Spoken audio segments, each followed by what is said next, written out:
On September 16, 1996, the manager of the Van Buren Plaza apartment building in Hollywood spotted a discolored liquid coming through the ceiling of apartment A. The manager notified the authorities. When the police came, they found the decomposing and naked body of Ricardo Lopez. A video camera was set up in the direction of the body, and odd things were written on the wall. The tapes revealed how Lopez's obsession with a famous singer turned dark, leading him to commit a heinous act that shocked the world. Let's take a closer look at Ricardo Lopez's life and how his obsession with Bjork began.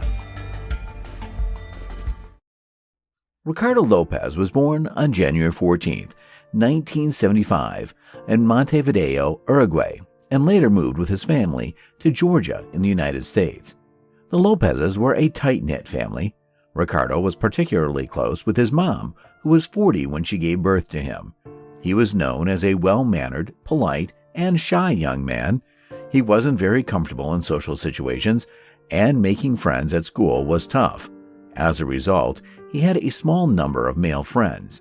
Ricardo struggled to talk to girls and had no experience of dating. As a teen, he was diagnosed with gynecomastia, meaning he had abnormally large breast tissue.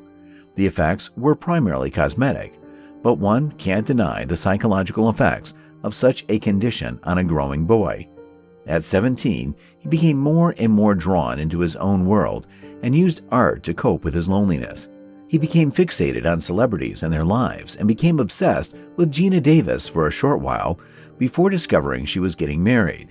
Nonetheless, the glamorous world of celebrities became an escape for his boring life. In 1993, he became particularly infatuated with one female singer, Bjork Stalker. Ricardo started collecting information about her.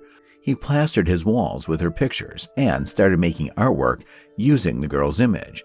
Ricardo considered Bjork a muse for his art, who inspired him with her beauty and innocence. He felt euphoric whenever he thought about her and thought he was in love with her. Ricardo was 18 at the time, so a fixation on a celebrity might have seemed normal for someone his age. But soon, the obsession turned unhealthy, and he started sending her disturbing letters and packages. He wrote endless letters to Bjork and kept an 803-page diary, which was mostly filled with thoughts about her. 3 years later, in January 1996, Ricardo read a magazine article announcing that Bjork was in a relationship with English musician and DJ Goldie. Goldie was an African-American. He always considered Bjork an innocent angel. Therefore, dating a black man enraged him. In one of his video diaries, he called it unacceptable. He thought Bjork had betrayed him, so he decided to get revenge and leave a devastating mark on her life. Ricardo wanted to attack her from a distance and not be the one held responsible for the attack. He conjured up different revenge plans and decided to make a book bomb. He wanted to create an explosive device that would explode in Bjork's face when she opened it.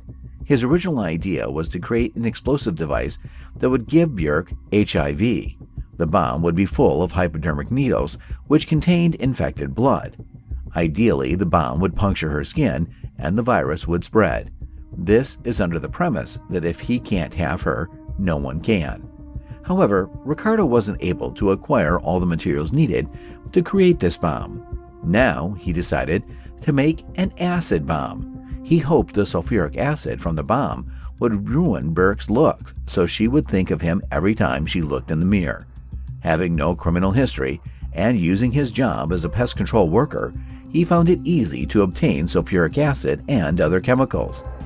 On his 21st birthday, Ricardo began to document every step of his operation. He recorded calling several chemical supply companies to see how much sulfuric acid was required to make his plan a reality. Police investigators found footage of Ricardo testing his homemade explosive. He recorded every part of his macabre plan for 9 months, leaving behind 11 tapes and 22 hours of footage. So, what was his plan after sending the bomb to Bjork? A crucial part of his entire operation was killing himself after sending the package. On September 12, 1996, Ricardo sat in front of his camera in his apartment and explained that he had just mailed the package to Bjork at her home in London. He made it look like it was from a record company. After sending the package, Ricardo recorded his final diary entry. He showed off his filthy apartment, calling it a pigsty. The place was crammed with trash and books. At some point, he had written on the wall in black paint. The 8mm videos are documentation of a crime, terrorist matter. They are for the FBI.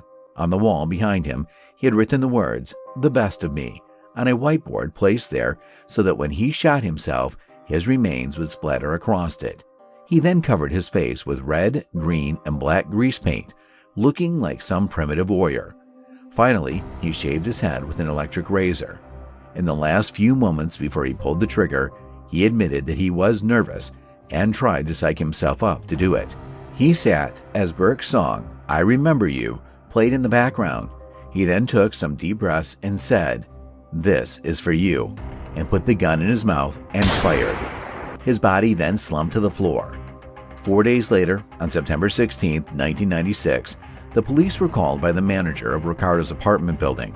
They watched the clips in disbelief and were alarmed as the contents revealed an explosive device. Some deputies go door to door telling people to evacuate the building as they frantically search for the bomb.